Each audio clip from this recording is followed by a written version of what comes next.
In early 2021, Landon and Joey were guests on the hit Movie Chat podcast Laughing at Ourselves with hosts Hayley and Zach. They were brought on to discuss the 2005 neo-noir film Brick, written and directed by Rian Johnson as part of the podcast's Film Noir Month. The episode was never released and the podcast was shut down by the federal government as it was discovered that each podcast episode was also releasing a series of slow-acting neurotoxins that caused deep vein thrombosis in each of its listeners as part of an ongoing experiment to nullify the masses. Recently declassified by the Pentagon, we present to you now that very episode. Please wear a mask while listening as residual toxin spread is not only possible, but highly probable. Just kidding, this episode is perfect and has nothing wrong with it at all. Please watch the movie Brick, then enjoy, or just enjoy. People need to hear what these very clever boys think about movies, for once.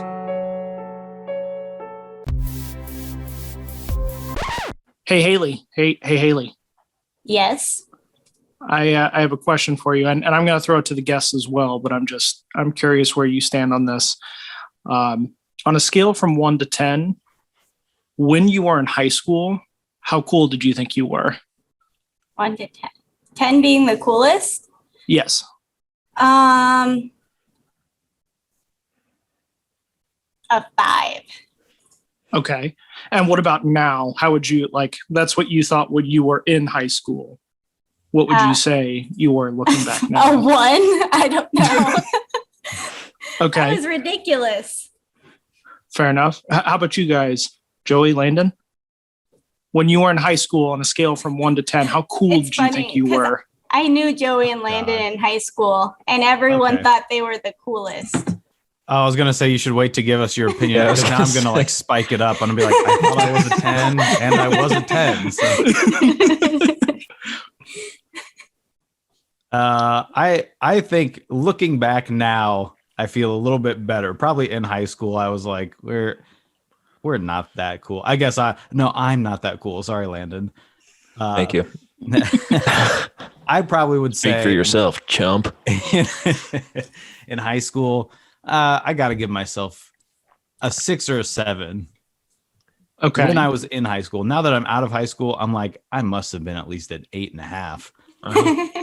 Nice. Let's see. Yeah, I would probably go, mids, 6 or 7. I stand by that. I got along with everyone. I'm not a standout in any way, but I generally got along with everyone, and I think that's your best rate, your best way to rate your that's popularity, true. Right? Yeah, for sure. I say that because watching this movie that we're talking about today, it was very clear to me that everyone in the movie thought they were at like a 10. Yeah. Yeah. But then when you get the little view on the outside, they were clearly more like in the 4 range where they're just kind of huge dorks, which spoke a lot to me because when I was a senior, I thought it was like a 9. Mm-hmm. And looking back now, I was probably a 2. So, well, when you're I'm good with that. When you're a senior, you have those senior vibes where you're standing above everyone else, and you're grabbing everyone by the underpants and just stretching it over their head and saying, "I'm cool, I'm cool." Yeah, no. So this I identify with this movie so much more than when I first saw it and hit home. To give the listeners some context, we should say what kind of group or clique we were all in, if that's fair. Like, how there's drama, there's band, there's theater, or I said drama, jock. I would say, I don't know, I was in the yearbook group for a while, but then I joined band, but I was in color guard, so I don't think that counts. I just kind of went everywhere. Zach or Landon? This is why I have an issue ranking myself, because I was on the football team, but I was also making dumb comedy videos with my friend Joey here. So hike and action. There was the nice I was getting ratioed by how stupid I looked with my friends. And then also, doing a traveling sort of a rock band, but it's a Christian rock band. So it's cool. And then it's like, well, actually not that cool. So I'll just say that there's in our senior year, there's a full page color photo of me in the yearbook where I'm dressed like a pirate singing into a microphone. I don't feel I fit into any group. I feel like high school could have been a lot better if I just wasn't there. I feel like they should have just sent me home. They could have just had an empty page for that in that yearbook and it would have been fine. I attained no status in any group. I refuse to put myself in that hole. I dress like a pirate. What's worse is I should have been in that photo, but they cropped me out. Yeah, Landon was on stage with me during that photo, and it was a big, just one big picture of me. They really wanted the full spread for old George Washington the pirate here. Yep. Yeah, I had no standing. I had an afro. I wore ties, like a pink tie all the time, but also camo pants. I don't know what the hell I was doing, guys. But at the time, I thought it was the shit. You were a 10. So very cool, man. Well, let's talk about some actual cool high schoolers, shall we? Let's start the episode.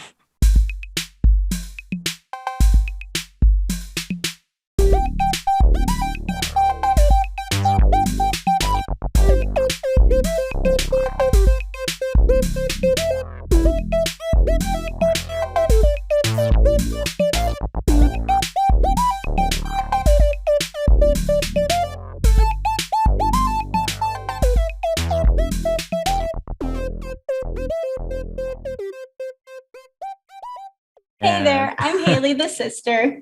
And I'm Zach, the brother. And this is Laughing at Ourselves. Welcome to our podcast about movies. Each month, one of us chooses a theme and we do deep dives into films that we love. Hi, Hayley. Hey, Zach. How's it going? It's going good. How are you? I'm good. It's been a little bit. We've been on a little bit of a break, so I'm excited to be back, and we've got some guests with us today. So it's just a good episode overall. How are you? We have the Lunch Break podcast on with us today. We have Landon and Joey. Hello. Hi, guys. Welcome back, Hi. Joey. Welcome, Thank Landon. you so much. Yes, and I harbor no ill will towards you guys for having Joey on without me. I, of course, also like Ace Ventura. I could have spoken at length about that, but that's fine. No, you know what? It's fine. It's fine. No harm, no foul. Okay. Exactly. No, Fair thanks for having me Yeah. and us, Absolutely. but mostly me. So I guess we should break the ice a little bit, move on from the Ace Ventura. No, go back to that. Oh, okay. Let's Do we want to just relitigate that Let's one? do everything you want to do.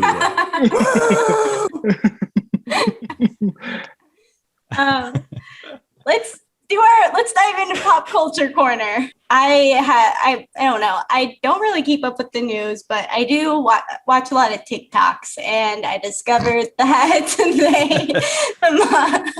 Harry and Meghan did a pretty big interview with Oprah this week, and just basically exposed the monarchy, and it was pretty fantastic. I don't know if you guys watched it. Have you watched it? I did. I watched it. Was it I good? Or did you like it? It was good. I was struck by Megan's dress and that it looked like a bird had pooped on her shoulder. I don't know if you've seen seen that, but that was kind of striking. But also, she, spoke truth to power in a very cool way. So that's also a good takeaway. I know. I don't know if and Tyler Perry helped offer them protection. It's like the story gets crazier and crazier. Hallelujah. There were a lot of reveals that people did not see coming, and I think that was the biggest one for me anyway. Yeah, we watched it live because my wife is a huge, fan of the UK in general and British history and the monarchy and everything, and reading about that. And so there were a lot of oh shit moments as we were watching. I'm just like, oh, okay, just casual race, blatant racism. Cool. So that was interesting. Interesting, if not at all unsurprising. Yeah, that's Fair. true. Zach, what about you? For me, I guess I still rewatching all my same shows. I did from a podcast I was listening to. I got a video game recommendation. It's really weird. It's called There Is No Game. Have you guys heard of this? I've heard of it. Never played. Yeah, it's basically you start the game up and the game software keeps trying to get you to quit. It's like there's nothing here, there's nothing for you to see, but you use the menu to basically break the game. And because you break the game, you go into different types of video games while the game is telling you there's nothing here. So you go to a Zelda game, and then you go to like a Sherlock Holmes mystery game from the 90s. And then, like free to play games, the clicker games that you can get on your phones now. Mm-hmm. It goes through all of those, and it basically just makes fun of every type of game. And it's like $3. That's very entertaining. Huh. So that's mine. You guys, any good media, anything that you've been into lately? I guess I'll say my girlfriend and I started watching The Sopranos. I've brought this up on our podcast more than once already, but it is a very interesting, I don't think about it. Gabagool, gabagool. I don't know. It's a weird, you don't think about it being 20 years old, but it really does take in everything that's happening in pop culture at the time. Like in episodes in season 2 or 3, they're like, every time you cut to these guys hanging out, they're watching the OJ's trial. There's like footage of the chase or the trial, or they're talking about Jim Carrey being cast as the Grinch.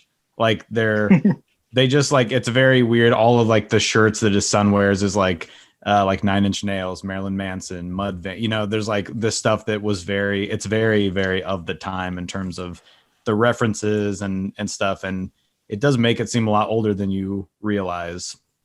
And so we just got to the end of season 3, and I think season 4 is 2002, which would be right after 9/11. And they show the Twin Towers in the intro for every episode and stuff. So I am curious to see how they kind of, that's going to happen at that time while they're dealing with people in New York. So it is commenting on stuff. So it's like an interesting little time capsule to watch. Okay. That's been very fun. Nice. I've never seen The Sopranos, but I have been enjoying on Twitter. There's a new meme I've seen pop up multiple times where it's Tony Soprano driving and it's him crying, but people just change out the song.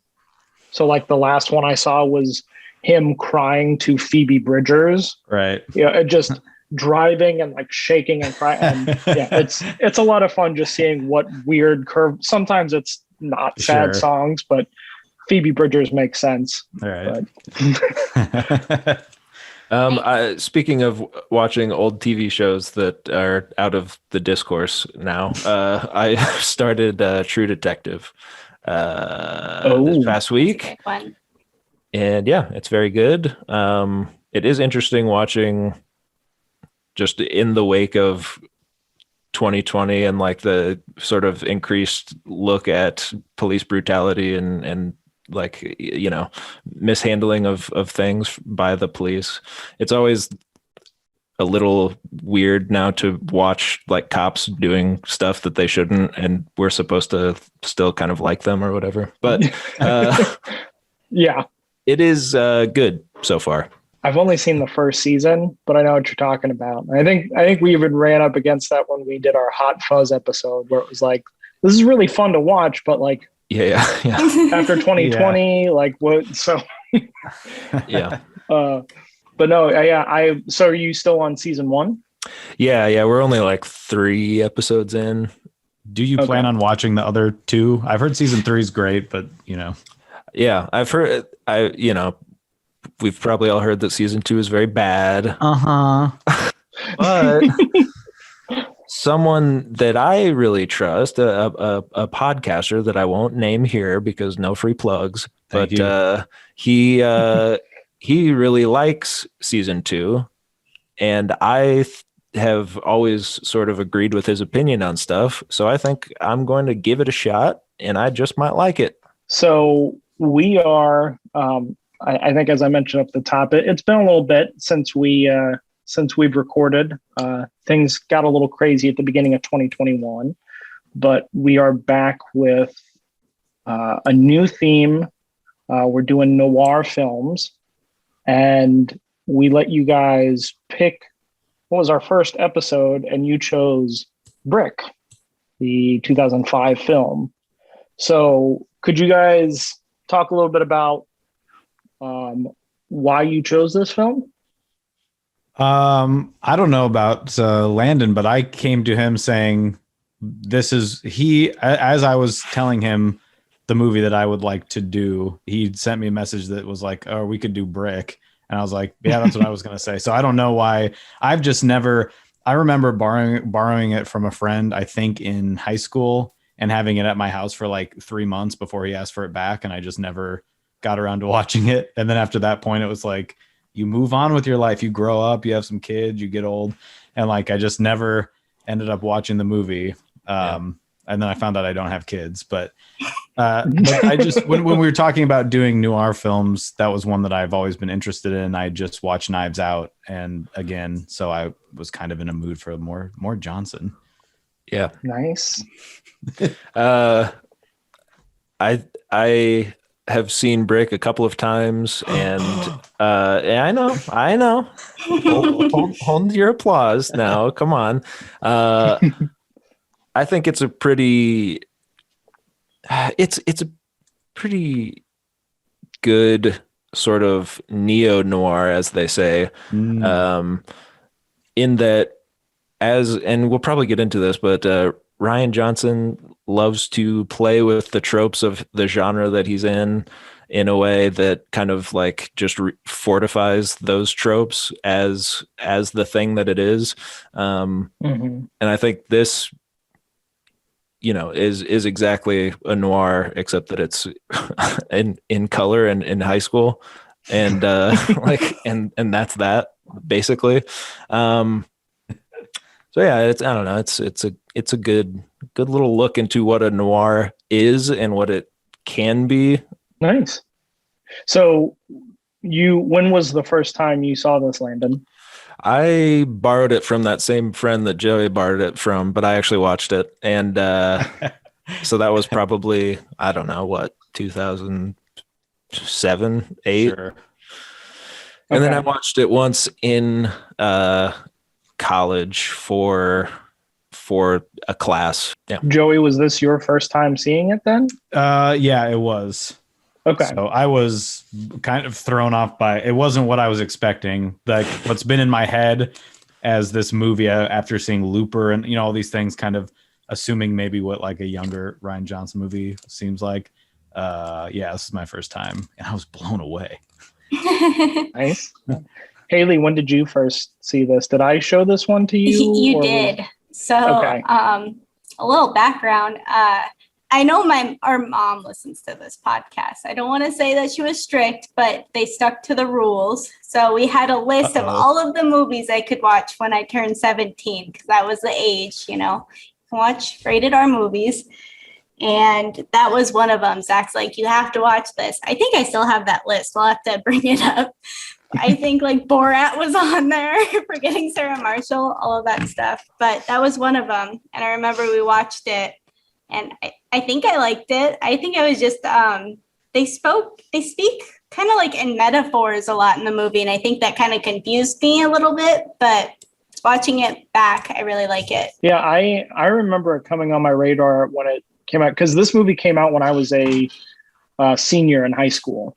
And so I remember reading about it, that it had been at Sundance and it was a big deal and that it was this weird neo-noir film, but it was in a high school, but it wasn't a parody. Like it was all really serious. It wasn't, winking at the camera. It was just, there's a murder mystery going on, but also, their moms are in it. So like it's it's this weird thing. And I remember feeling like it was one of those prestige films, even though it was a first time. I think the film was only made for like $500,000 and he had to get like his parents to help finance it. Yeah. But I just thought it was like a big deal that like this fast talking Joseph Gordon-Levitt, who was before that was only on like Third Rock from the Sun. And now he was this tough, grizzled high schooler. I just remember really being into the concept and thinking, this is what a cool film looks like when I was a high schooler. So I bought it and I just kind of carried it with me. And even though there were parts of it that just went over my head, like because they talk so quickly and they talk like they are in the old noir films, it was one of those films that I imagine I would have put on that list with stuff like A Clockwork Orange and Requiem for a Dream, of just like, these are the cool movies you have to check out because it's cool. And this one, thankfully, I think still holds up. It's, what, Landon, what you were saying of like, I was struck by watching this film after having watched all of Rian Johnson's movies a few times, that he really does dial into whatever genre he's working with. And he's able to make it one of the best versions of those genres, I think. Right. So I really like all of his work. And this one was fun to watch again. It's a good one. Mm-hmm. So I think I told Hayley to ask you guys to get your rankings of Rian Johnson. Do you guys have like your favorites to least favorites?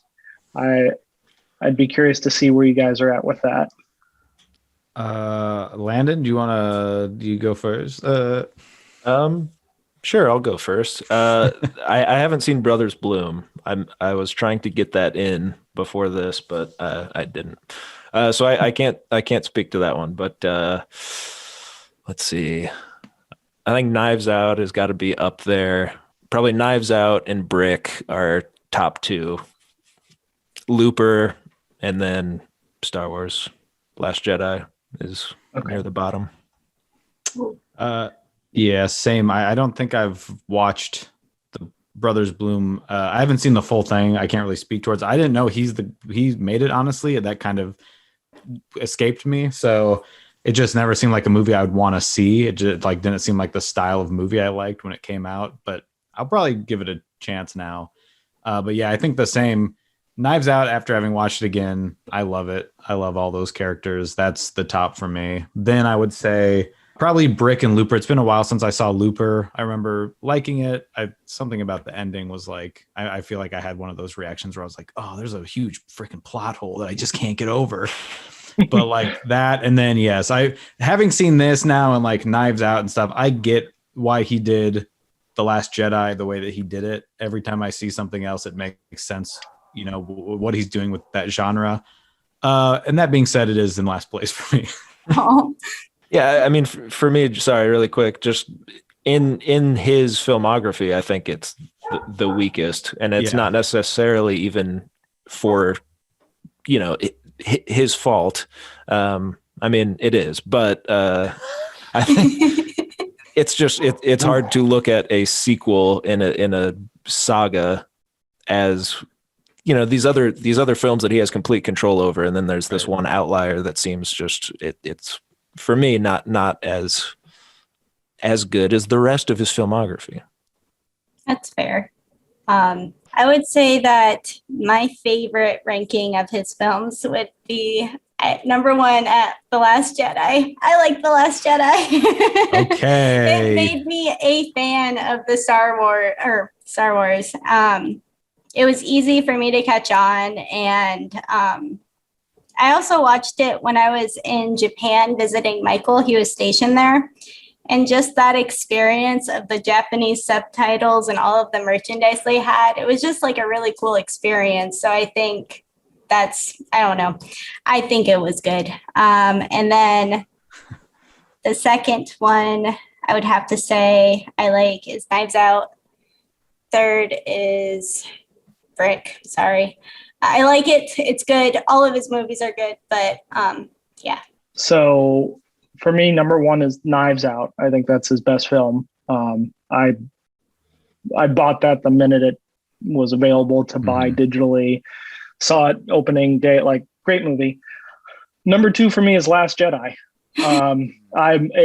It hurts a little hearing that you guys aren't necessarily fans of Last Jedi. I think what we have to do is we have to kick back into our Star Wars podcast and have you guys on that, because we did have a Star Wars podcast for a little bit, and you may have to be our guest on that so we can discuss. I would love this. that. I do it. Yeah, I'm with Hayley in that I didn't grow up with Star Wars. Mhm. It was always like in my periphery, but I didn't really get into it. And the first one that I ever saw was the first prequel, Phantom Menace. Yeah, and I was bored, and so I was like, oh, Star Wars isn't my thing. And then I saw the originals. I was like, oh, these are really good. I probably would have loved these when I was younger. And then when Force Awakens came out, I was like, oh, this is pretty good. I get what they're trying to do, and I see it. And then I just loved Last Jedi. It was it clicked for me of why people like Star Wars. It has its flaws for sure, but I was into it. But maybe we can do a Last Jedi episode, because I know that there are people who love this movie and then there are people who hate it. And some people, I think, hate it for legitimate reasons and some hate it for dumb reasons. Sure. So, but I think that's a discourse that might best be left in 2017. So, number three for me, I think is Brick. This one, just a good, solid film. And then Looper. I loved Looper when it came out. I think that's had diminishing returns for me. Still a good film, but yeah. And then Brothers Bloom. I need to rewatch that. I remember watching it and thinking, this is weird. But I still liked it. So yeah, I'll be interested to see what he does next, even if he just keeps doing more sequels to Knives Out, where it's just Daniel Craig in different places with different families. I'd watch the hell out of that. So Brick, we don't tend to go plot point by plot point as much as we just kind of talk about what we loved about the movie.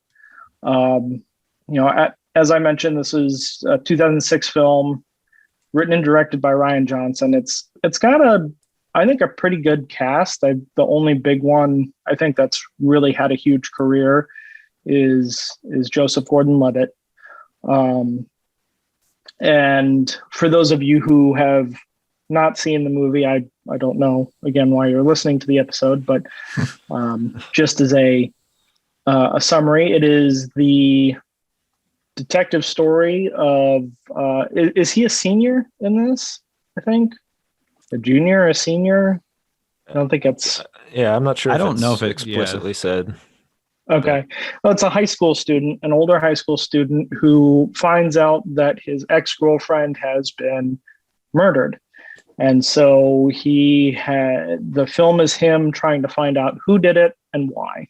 And it's set as a noir film. They all talk like they are in those black and white detective films, and there are a lot of scenes where it feels like it's those detective films, but it takes place almost primarily at a high school. So it's got some weird dichotomy of like a mob boss and his, number one thug sitting behind him while a mom is making a bowl of cornflakes. So weird concept, but yeah. I guess just overall, like, what about this movie do you guys love? Like, just general impressions overall. Since this is the one that you want to choose, Joey, I know that this was your first time watching it, but I was struck by, I think, how funny I thought it was.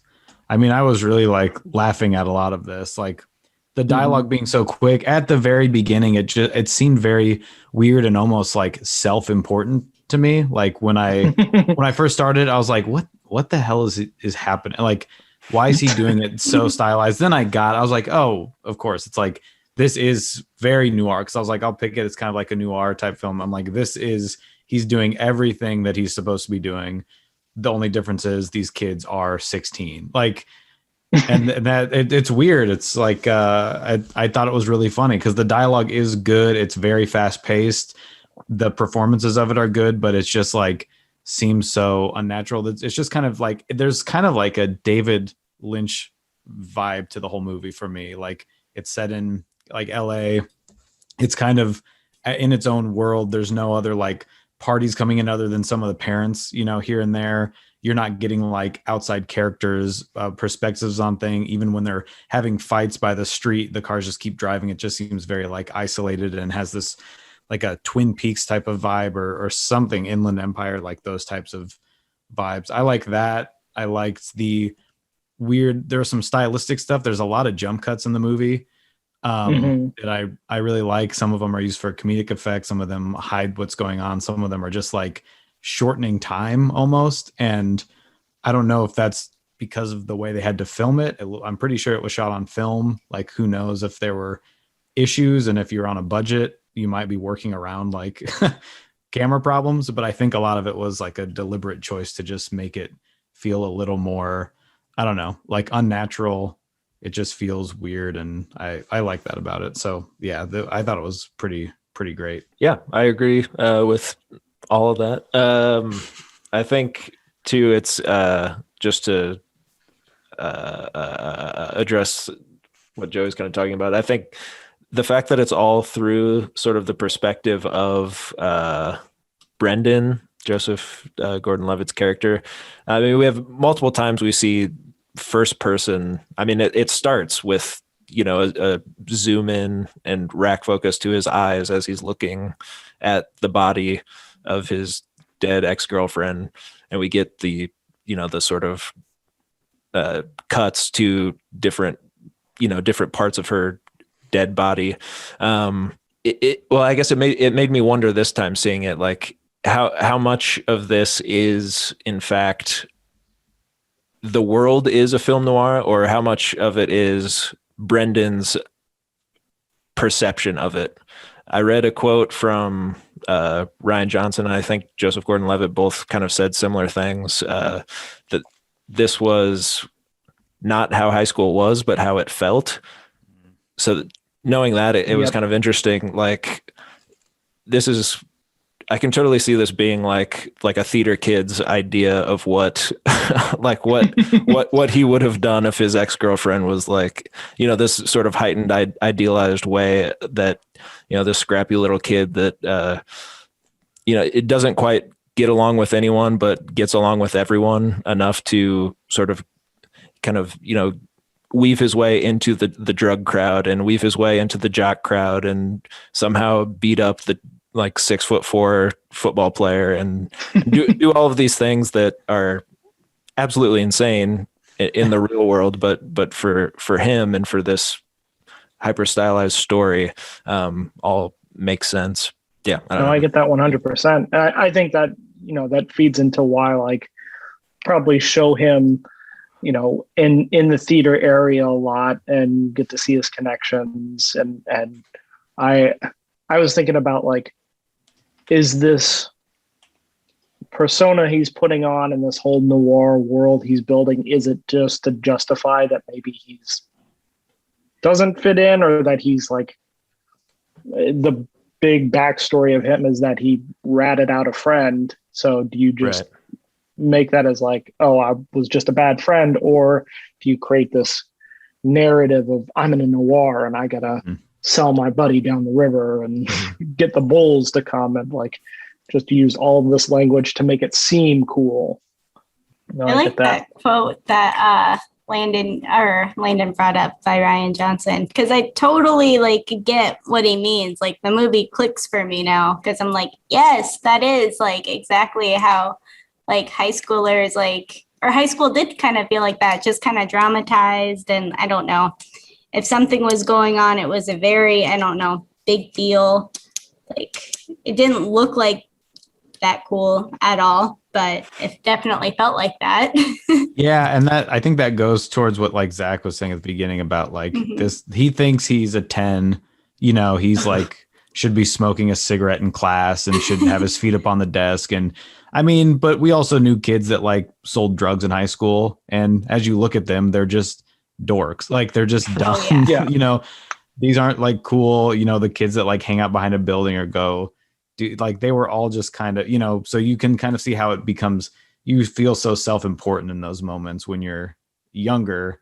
And then as you grow up, you realize like, oh, that's kind of embarrassing. That's almost it kind of reminds me of that, like Dog Sees God, the play that was written as if the Peanuts characters were like degenerate teenagers. And, you know, so you don't really get that off the front of it, but as it came out, people realized, oh, that's Charlie Brown, that his dog that, you know, that's Snoopy. And, you know, they kind of change it. Like, well, what if this was a more real world, you know, or they like in their heads, this is more of a self-important, you know, he's depressed. This is how he's dealing with his depression, stuff like that. It kind of reminded me of that kind of like a spin on the genre a little bit.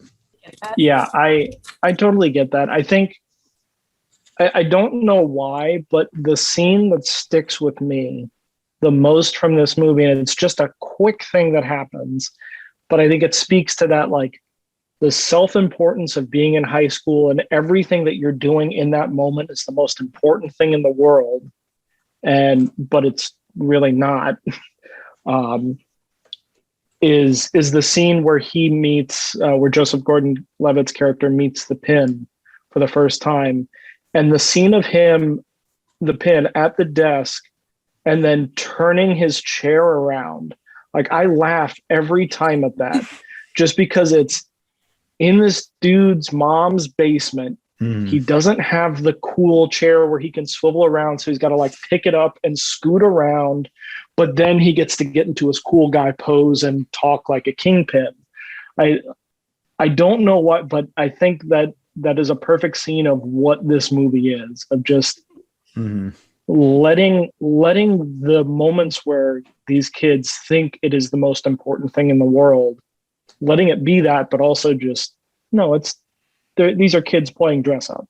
I mean, it is surprising how there are funny moments in this. I think you have to have that because it's high school, but it's none of the winking, like, see what we're doing with a noir thing. It's just, this is what life is like. So, yeah. And I think Rian Johnson also said during production, they were trying to be very conscious of not hamming it up too much and not doing any winky stuff. And that was like the main goal was to play it as straight as possible, because there is, I mean, because at the end of the day, 6 people die or like, you know, like the big shootout at the end or whatever, there's teen pregnancy. There's all this, like people are actually dying. Yeah. You know, it could very easily go off into parody. It helps lend to the fact that these kids are so out of their depth that like they're playing these roles, but they don't have, you know, if you're going to play as drug runners and like hard-boiled detectives, people are going to die. Like there's going to be shootouts. If you're going to, you know, the 6 people die. I don't know why I didn't remember, but that like the Pin and Tug die. Like there is like a massacre essentially at that mom's house. And so it's just playing with flames. If you're going for something this kind of above your weight class as these kids are. So are there any, we usually talk about like favorite scenes. I'd like to go around and talk about, like, do you guys have a favorite scene from this film? I have a few things that that are my favorite things. Can I do that? Okay. Yeah, please. I love the specificity of everything. I mean, from like the production design, especially knowing that it was such a cheaply made movie, the attention to detail is so, I mean, I feel like that is one of the reasons that it is such a enduring movie that you can watch it now and still be like, yeah, there's a reason this guy is making Star Wars movies. Yeah. And, like there's a reason he got more work from this. Did anyone notice the fact that no male character changes clothes? They all wear the same outfit the whole time, but all of the femmes fatales are they're constantly changing it. And the mostly Kara, his ex-girlfriend, who is Megan Good, who's also like a huge star. Also. Yeah. She's each time he goes to see her, she's constantly in a more kind of crazy theater outfit, to the point of like the show that she keeps asking Brendan if he's going to come see. It's like, what is this show? She's in a different. She's like in a ballerina tutu and then in like a geisha outfit by the end. By the end, like a burlesque type of appearance too. Yeah. Whoa, that's a lot of plays you got to memorize.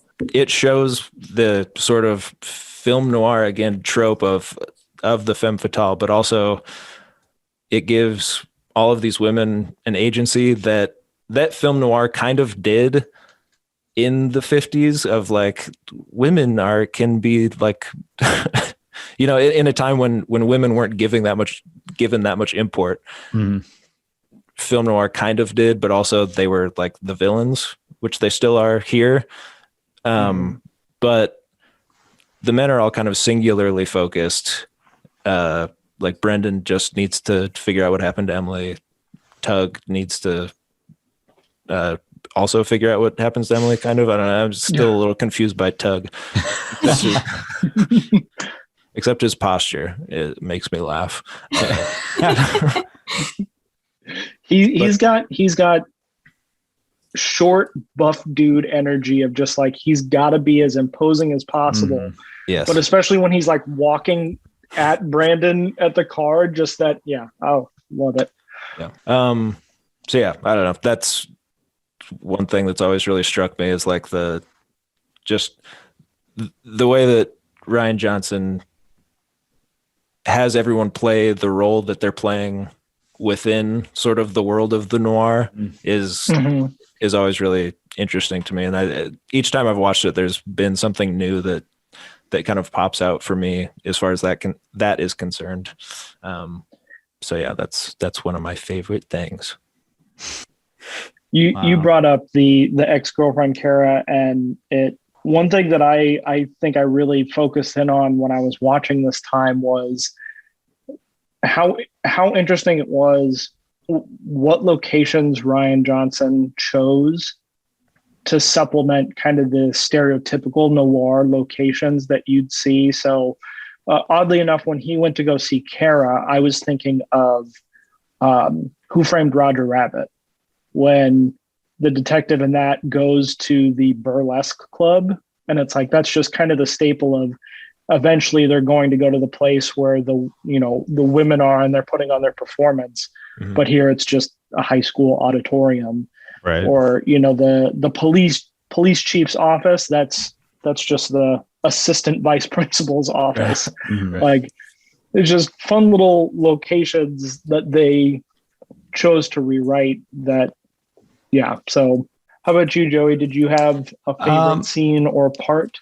Yeah, I think we kind of talked about like how he's the scene where they're at the Pin's house and his mom is giving them, basically food, or asking about what kind of juice he wants over and over again. Something like that. I think that goes towards that idea of like how they shot the film, where it is shot very straight. It's shot very matter of fact. He's not shooting it for laughs or holding on things for laughs. It's just how it's happening. So I think, with that being said, I think my favorite specific scene is the first time he does go to the VP, like the office of the vice principal, and they're having this exchange. Like, you find out he's like kind of undercut, like he's a rat for like he's giving the school information on these different people, like he's ratting them out, and they're talking about that stuff. And he, I think he says something, he's like, I'm out of here. Like, I'll see you at student parent conferences.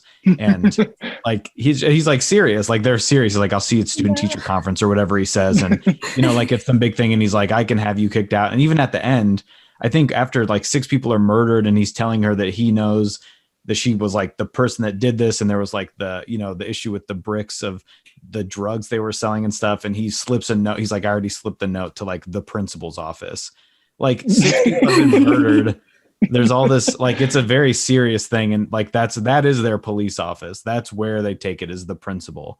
That's like their highest form of authority there. It's just it was really funny. I thought that was him being in the VP office is just like the funniest scene of the thing, with how serious they are and how this guy really is like using this kid to search for these things on the basically like on the schoolyard. So yeah, I love the way that the vice principal at the beginning of their conversation is very much, he's talking just like an adult. Mm-hmm. And then by the end of it, whether or not this is in, Brandon's head, or the vice principal is just smart enough to like talk to a kid like the kid would want to be talked to. Mm. He goes from talking like an adult to talking like a police chief. And there's just a subtle transition. I don't know. It's well done, but it just does add to that humor of, I'm gonna call you into my office if I hear any more about this. But Hayley, like did you have line. I like the line that Joey brought up, that I'll see you at the parent teacher conference. It's like, what? But I guess another part that I liked, just in general, was just Joseph Gordon-Levitt kicking that stoner's. He's just punching tiny butt. He punched the joint out of the stoner's mouth. Just like random stuff, and then he beat up like the school's biggest jock, and him just walking away. Like no one had any reaction to it. He's unbeatable. Like he gets beat up by like, I think it's Tug or something, where he's like gets punched in the head like every single time he gets up. He hits him with the car door. He gets up. The guy drives his car right past him. It's like he's so fearless and like the he's a chicken scrappy little dude thing. Yeah. Where his like hand grazed the car. I was like, that would not happen. Oh my gosh. But I liked as he was walking away from the scene, someone says, "Oh, was there a fight?" He's like, "Yeah." Oh, no. Yeah, totally.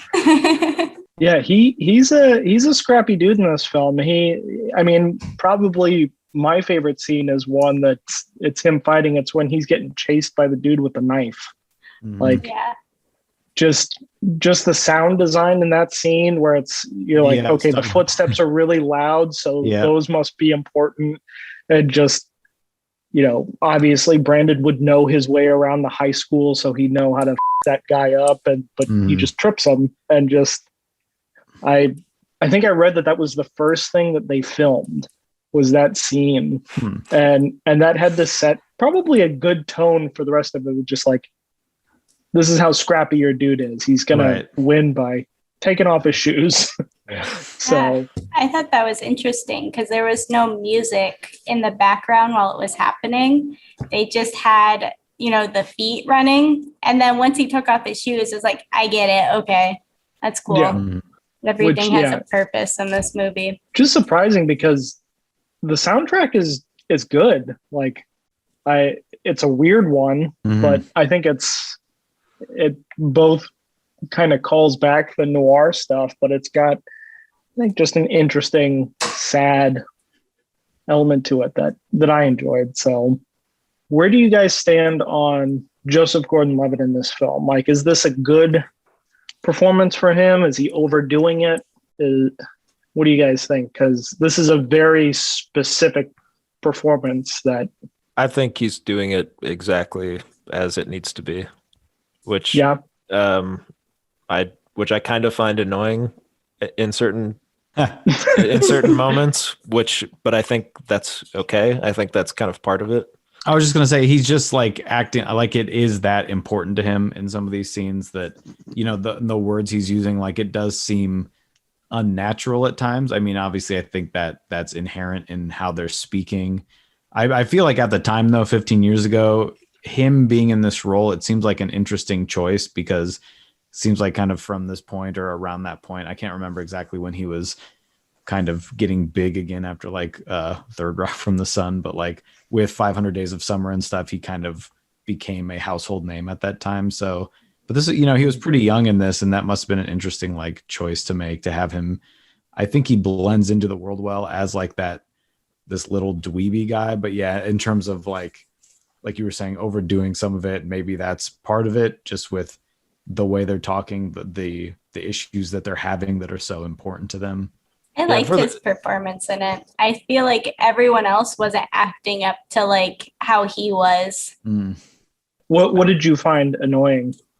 I think just the character more than his portrayal.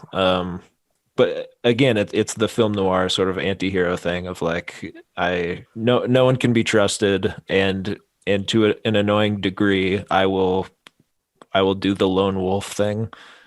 And like, sure. I'm coughing and I'm sick. I'm swallowing blood. I will not go. I will not seek help at all. I will, just that whole thing sometimes gets annoying for me. But also, I might just be. I sometimes just find him as an actor annoying. So that might just be my own sort of bias. I like him a lot. I like him a lot. I don't know. It's just sometimes I just find his face to be a little annoying.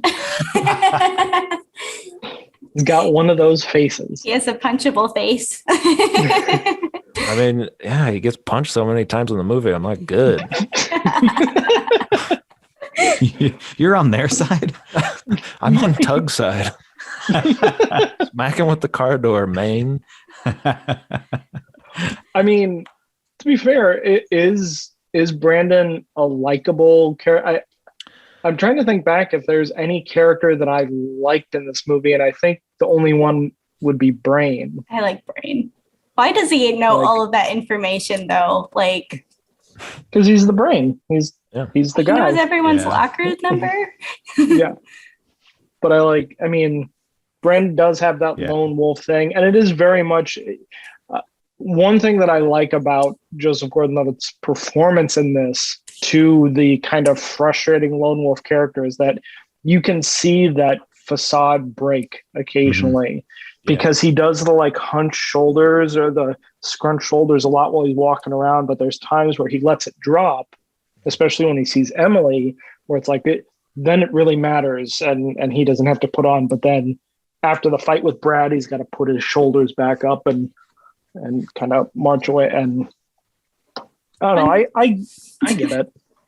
One thing that I think this movie is missing is that we hear so much about their relationship. Like, he was like, "You were the only thing I loved," or I don't know, this line to her. But I wish that they showed the good times they had instead of that one where he like kind of pushes her. I don't know. Yeah. It'd be nice to have some context to be like, why is he fighting so hard for this to help her? Well, and he kind of comes off as annoying. Like, everyone's like, "She told us not to tell you where she is. She doesn't want your help." And he's like, "I want to friggin' hear it from her." It's like, well, you did. Like, she told you. She's like, I don't want this anymore. I don't want a part of this. Like, I don't need your help. And he keeps like going after her and finding out. And then is it like, okay, is that because that was his kid, or is he just thinking that, or what, like, is he having, like, at the end when she's like, well, you knew whose kid it was all along, and so at the beginning I was just like, why is he going after her? Like, she doesn't want his help with this. He's like, I need to help her. And it's like, well, she seems like she doesn't care, like, whether she ends up dead or not. And then he's got to like, has to find out who did this to her. And it's very like self-righteous, a way to go about it. So he is a little much in that way. I mean, having to like get in with the pin and, find his way to get in with these people and find out who did it to her. And didn't seem like she cared that much, as much for him as he did for her. And maybe that's part of that over, everything is life or death for him in high school. But yeah. A big topic of this movie was lunch. You know where I eat lunch. Someone's saying that.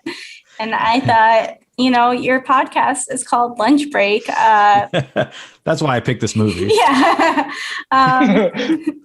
Yeah. Why was that such an important part? Like, where I eat lunch, or who is she eating lunch with? I just thought that was so interesting. But I guess in high school, that's what mattered. Is that like their bar? That's like, what bar I go to, or like the diner that like the hard-boiled detective would be at in noir. It's like that's the cafeteria. Yeah. That's where they can go at school. That's the cafeteria. Except his is I don't know, by the dumpsters. I don't. Yeah, right behind behind the school. I think it's also a signifier of class, or like where you rank in the ecosystem. Because they're asking like who do they eat lunch with, which I think that's kind of part of it. Oh, that's a good one too. And Emily wanting to like go above her class to that higher level, and the woman like, or the girl going, oh, she's not one of us, but I'm gonna. I think Brandon says you kept her on the back burner in case you needed a scapegoat or something, and that's what she ended up becoming. So yeah, I mean, there's a lot here to unpack that for a high school movie. Besides the fact that there is just a bunch of murder at the end. I like the tiny details into this, like with the cigarette and the arrow, just those little noir moments. I thought he did a really good job on this for it being like his first big movie. Yeah. That felt like a Rian Johnson thing to do. Just setting up those small details to like pay off later. Mm-hmm. Yeah. There was one moment that I hadn't noticed before. And I think that Rian Johnson, I really like Rian Johnson. I think he's a very clever filmmaker. The thing that I don't like about him is that I think he thinks he's a very clever filmmaker. And that he 1000% thinks he's a clever guy. Which always gets me a little like, there's something about it. It's that thing. But the part in the Pin's basement when he finds that like little dark room with just the window is open and it's just the light, and he uses the mirror to kind of shape the light. Spotlight, yeah. That was so cool. It was really cool, and I feel like that was his sort of like, okay, I've used every sort of trope of film noir. We've done like the voiceover narration that you usually hear in a film noir. We did that with he's talking to the brain on the phone. That's our voiceover. We did, all these other things like the footfalls sound design. I feel like that's a big thing in film noir where they do like kind of ingenious sound design to prove a point or make a point. And I feel like this moment was his sort of like, I'm the cleverest boy of them all. He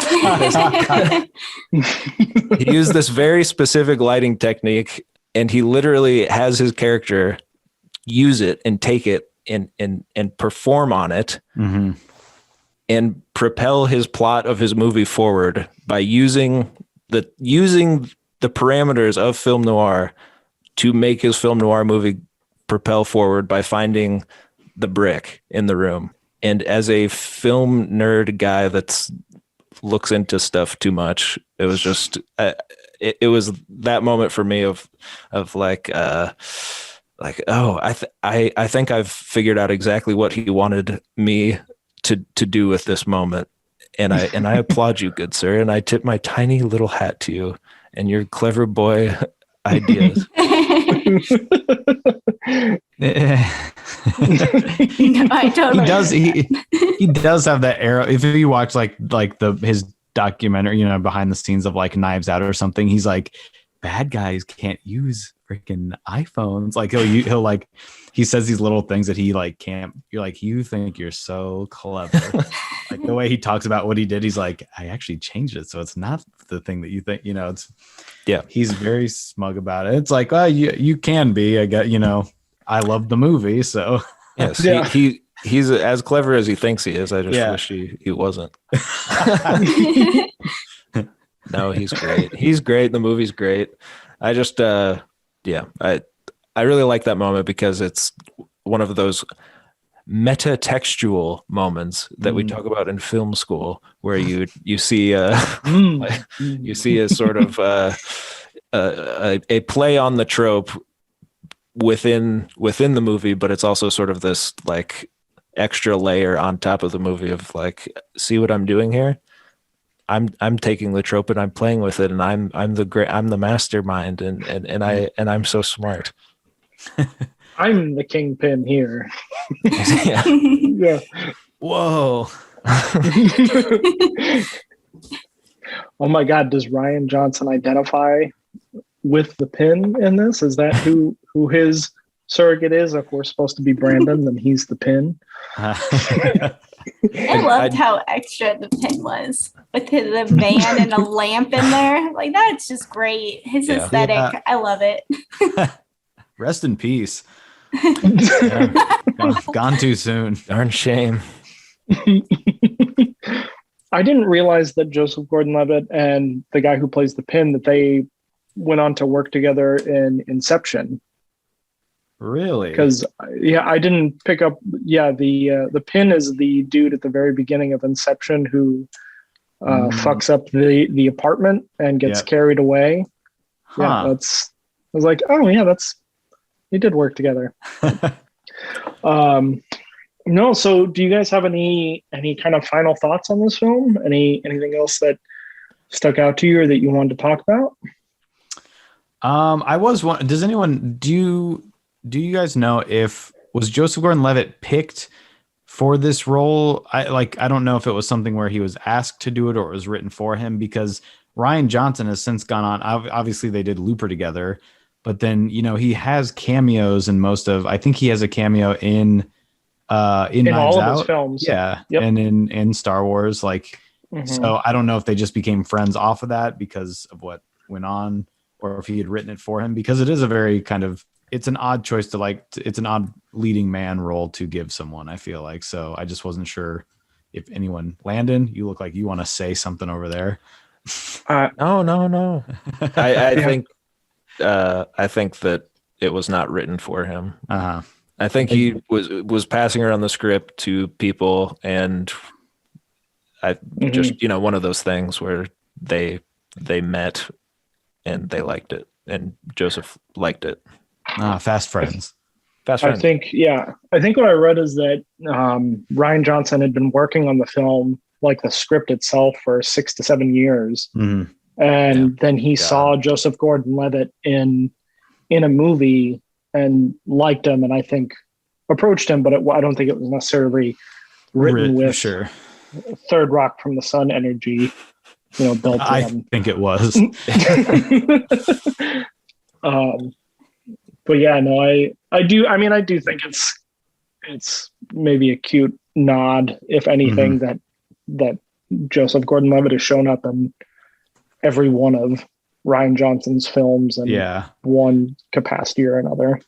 Same with Dode. Yep. Yeah. Noah Segan is his longtime friend, and that's true. His, as he calls him, his lucky charm. He's in every movie. Yeah. He is very good in Knives Out. He is. Yeah, he's good. I read a theory that apparently Rian Johnson likes, but he has not said that it's true. But the theory is that brain only exists within Brendan's head. It's like a Tyler Durden. Yes. Which I don't think is true, because he, at the beginning, Emily says like she talked to Brain about where Brendan was or something like that. So I don't think it's necessarily true, but it is an interesting sort of thing to think about while watching the movie. Especially at the end, when in the field, when Brain pops out from behind Brendan's head, and so it's like Brendan's in the foreground, and in the background Brain walks out from behind his head, and they kind of have a little chat, and he asks him what she said, what she whispered to him, and he says a naughty little word or whatever he says. Yeah. When Brain walks back behind his head, they never actually show him exit the frame. He just and where did he come from? Right. Yeah. So there's merit to the theory, but I'd buy it. I don't think it's right. That's a good point. Yeah. I think it's one of those fun fan theories where like you could rewatch just with how does that work within the structure of the story? And no, I had read that too. I think that's a fun one. So do you guys have any recommendations for other noir films that we should check out or our listeners should check out? The Third Man. I feel like, are you going to do Double Indemnity? Everyone's got to check that one out. I think we only have 2 other ones on the docket right now, but then we've got 1 or 2 spots of just stuff we haven't filled yet. Mm-hmm. So Double Indemnity, Third Man. The Third Man. Mm-hmm. That's classic, man. Okay. Sunset Boulevard. Mm-hmm. It's great. Could do that. What are the ones that you are doing? Hayley, I know we're doing some with other guests. I think we're doing Memento. We're doing Memento together. I've never seen that one. That one will be good. And then, aren't we doing a Fincher? Yes, we're doing Zodiac with Fighting Over Zodiac. the VCR. And Yeah. Great. Yeah. what was the other one? Framed Roger Rabbit of SP film viewers. Third Man, Double Indemnity, or Sunset Boulevard. I'll have to look into those. I remember liking Maltese Falcon as well. I think I watched that sometime in school, and yeah. Hey, if you're digging it, get into it. Want to see some more lone wolves and people talking. Yeah. And weird metaphors like, no, this is the upper crust. Dode is the pie pan grease. Yeah. I don't know why I put that one down as just that. Why would you talk like that? But then we all had weird ways we talked in high school. So where can people find you guys? Podcasts, social media, what should they check out? Check out our podcast. It's called Lunch Break. I think you can follow us on Instagram at Not Good, Not Bad Productions, which is our little production house.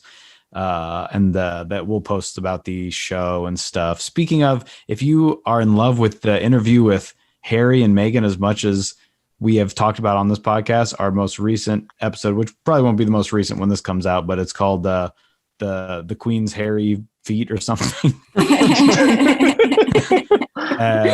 Yeah, we get into a little bit of, we get in deeper on that subject, kind of. So we anything else? What? You got anything? We are. Did you say about YouTube? Go on YouTube. No, do that. Look up our names, Landon and Joey. Not good, not bad. Or the phrase "call in mockery." Yeah, our TV show's up there. 2 seasons. Yeah, we had a little TV show that is stupid. So you can check that out. And thanks for having us. Yeah, thanks. That's weird, Landon, you say that because Joey told us that it was the greatest thing ever made. Hey. So I think he's a little crushed. I'm sorry, you guys are cutting out. I can't hear you. No, we really appreciate you guys coming on and talking with us. This was Absolutely. awesome. We'll have to have you on again. Love having people on to just chat about movies they like or love or get somewhat annoyed by. Want to punch the main character in the face, but yeah, I didn't say that. I just like seeing him get punched. Fair. No, he's great, and so is Rian Johnson. Do not blacklist me. I like both of these people. I like Joseph Gordon-Levitt. I love Rian Johnson. I love all of them. I think they're all great, and I look forward to working with all of them someday. That's your soundbite. Now delete the rest of the episode and just put that out. Yes. No, really. Thank you guys so much for coming on. Of course. Thank you. Please follow us on Instagram at Us Laughing at Us and Twitter at Siblings Laugh, and tell Joey and Landon that we say hello. Yay. Absolutely. Yes. Thank you guys again so much for coming on. And this has been Laughing at Ourselves, and we'll see you guys next week. Bye. Bye. Bye.